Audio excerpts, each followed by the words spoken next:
Obviously, we filed the lawsuit today. This case is about keeping the public and keeping all of us safe from drunk driving, keeping the community safe, and doing what we can to combat drunk driving. The lawsuit claims Komorowski went to a number of bars on April 28th before the crash, including El Gallo Bar and Grill near Daniel Island.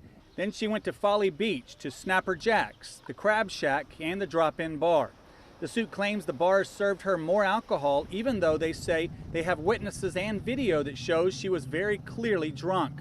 The lawsuit says Komorowski was an employee at Taco Boy on Folly Beach and that her employer regularly served alcohol at parties after work.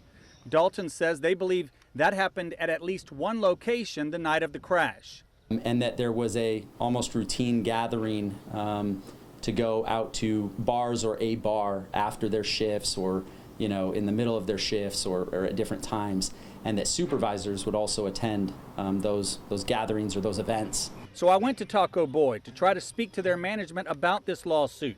I told him the lawsuit said Komorowski was an employee and that there was an employee party she attended the night of the crash. Jamie Lee Komorowski was an employee here, and you guys had an employee party the day of the crash. Is that true? No. She's not an employee here, never has been? Well, I'll direct you to Billy Schaefer, our operations director. I then went to Snapper Jack's. They had no comment on the lawsuit. At the Folly Beach Crab Shack next door, they did not have any comment. And that's what the employee at the Drop-In Bar told me as well. The lawsuit also says the bride, Samantha Miller, was aware of what happened to her briefly after the accident, but before she died.